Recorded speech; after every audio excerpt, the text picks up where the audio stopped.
Vitamin এৰ গুৰুত্বৰ বিষয়ে স্পকেন টিউটৰিয়েলটোলৈ স্বাগতম। এই টিউটৰিয়েলটোত আমি শিকিম শৰীৰত ভিটামিন এৰ ভূমিকাৰ বিষয়ে। ভিটামিন এ অভাৱ হোৱাৰ কাৰণ আৰু প্ৰভাৱসমূহ। ইয়াক কিমান গ্ৰহণ কৰিব লাগে আৰু খাদ্যৰ উৎসসমূহ। ভিটামিন এ হৈছে এটা চৰ্বিত দ্ৰৱীভূত হোৱা ভিটামিন। ইয়াক পাব পাৰি আহাৰ আৰু ঔষধৰ দ্বাৰা। আমাৰ খাদ্যত ভিটামিন এ দুটা প্ৰধান ফৰ্মত পোৱা যায়।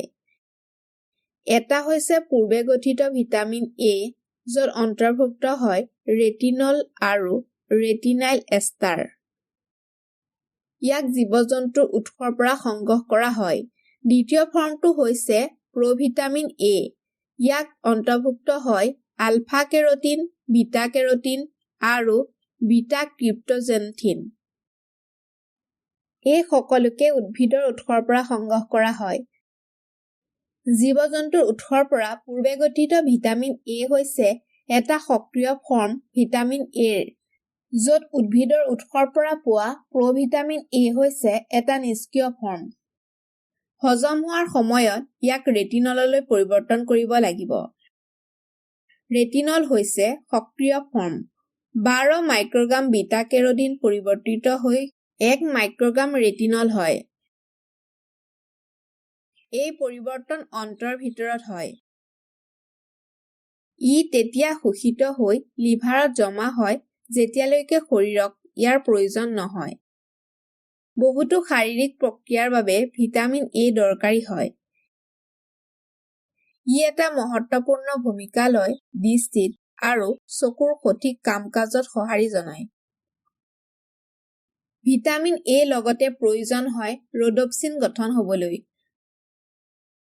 ৰডপচিন হৈছে চকুত থকা এটা ৰঞ্জক পদাৰ্থ যিহে আমাক ৰাতি দেখাত সহায় কৰে। ৰডপচিনৰ অভাৱ হ'লে কম পোহৰত দেখা পোৱাৰ ক্ষমতা উল্লেখযোগ্যভাৱে কমি যায়।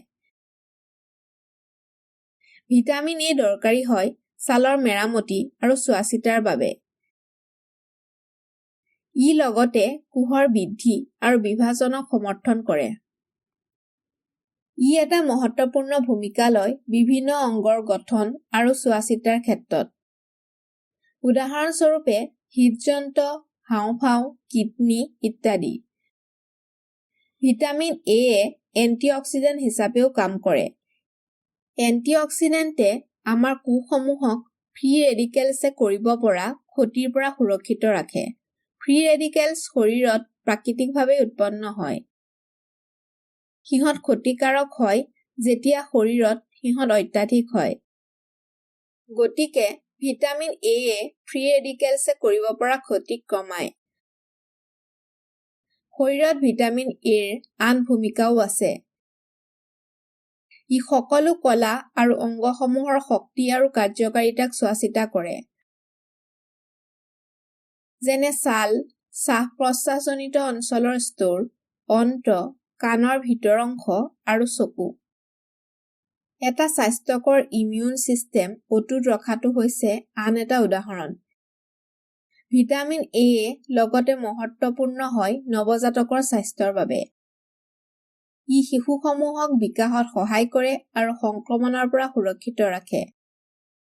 কলেষ্ট্ৰমত ভিটামিন এ প্ৰচুৰকৈ থাকে। কলেষ্ট্ৰম হৈছে প্ৰসৱৰ পাছত মাক এগৰাকীয়ে উৎপন্ন কৰা প্ৰথম স্তনৰ গাখীৰ। ইয়াক শিশুটোৱে প্ৰসৱ হোৱাৰ 1 ঘণ্টাৰ ভিতৰতে খুৱাব লাগে। কলেষ্ট্ৰমৰ অতিৰিক্ত লাভসমূহক আন এটা টিউটৰিয়েলত ব্যাখ্যা কৰা হৈছে। অধিক জানিবৰ বাবে আমাৰ ৱেবছাইট চাব। পাছত আমি ভিটামিন এৰ অভাৱত আমাৰ শৰীৰত পৰা প্ৰভাৱসমূহক চাম। ইয়াৰ অভাৱত পৰা আটাইতকৈ কমন প্ৰভাৱটো হৈছে জিৰফথেলমিয়া। ই হৈছে চকুৰ ৰোগৰ এটা গ্ৰুপ যি ভিটামিন এৰ অভাৱৰ বাবে হয়।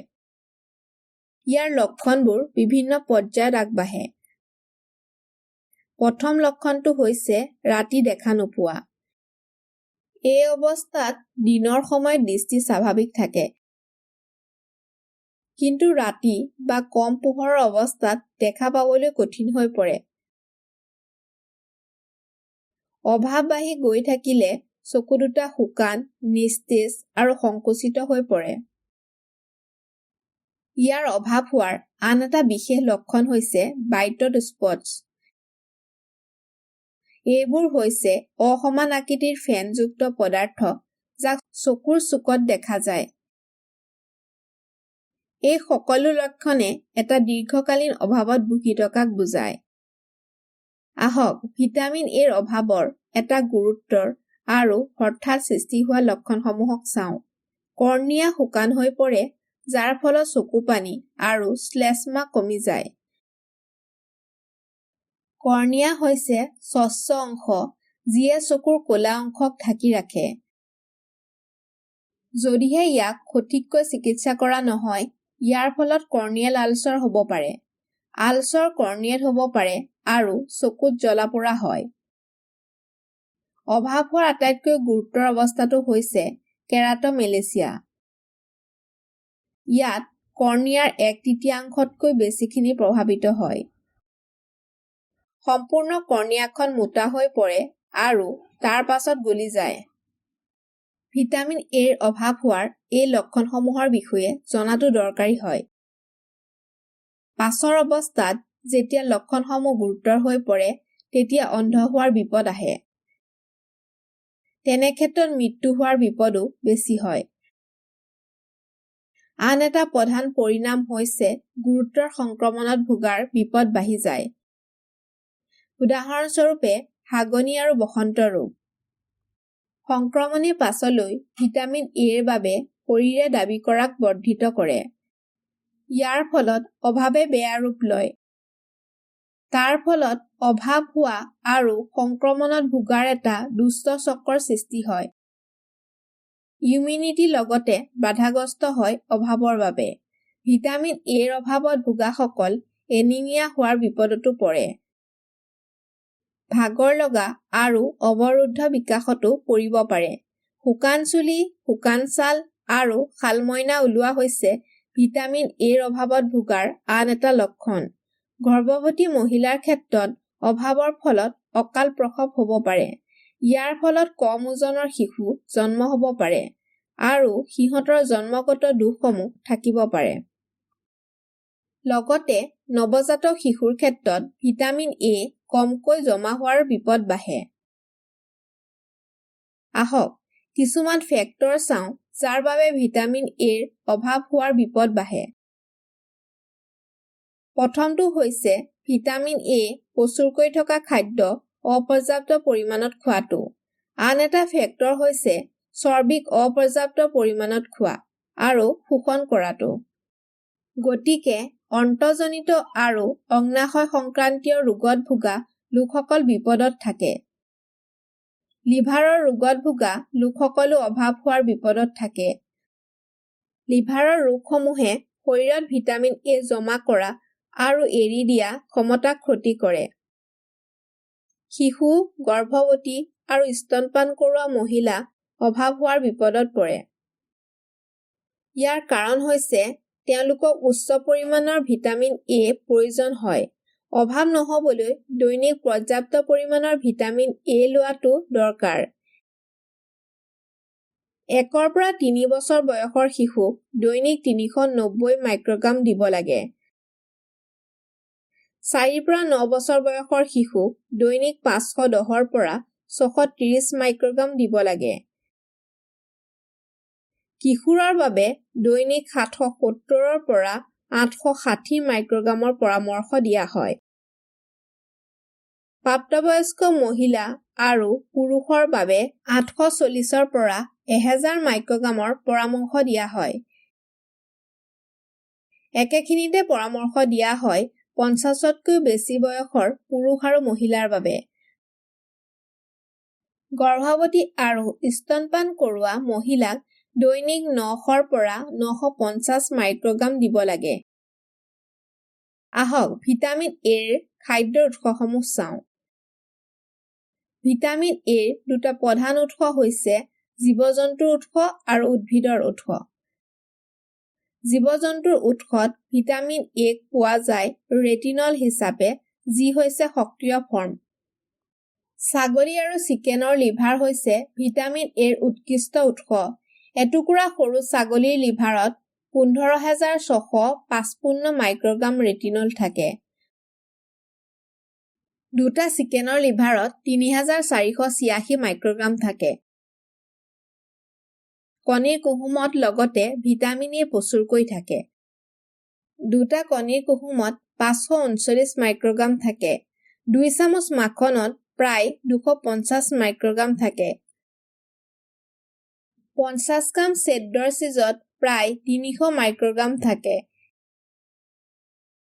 100 গ্ৰাম সতেজ ক্ৰীমত 400 মাইক্ৰগ্ৰাম থাকে। উদ্ভিদৰ খাদ্য উৎসত ভিটামিন এ কেৰটিনইডছৰ ৰূপত জমা হৈ থাকে। সেউজীয়া পাতৰ শাক-পাচলি হৈছে উৎকৃষ্ট উৎস।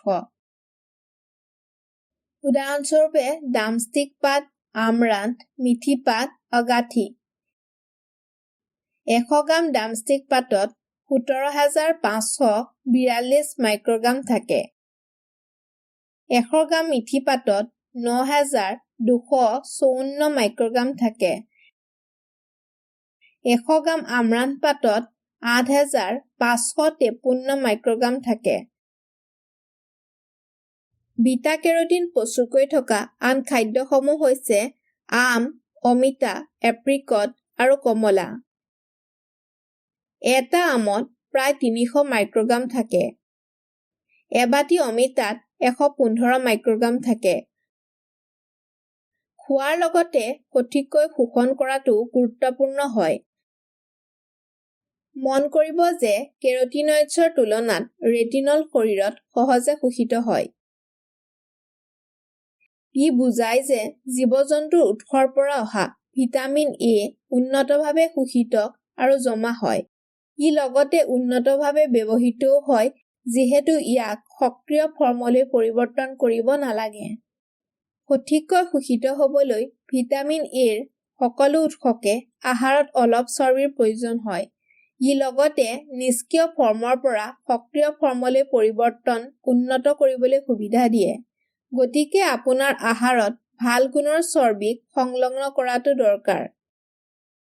উদাহৰণস্বৰূপে মাখন, বিশুদ্ধ ঘিউ, মাছ, কণী, বাদাম আৰু বীজ।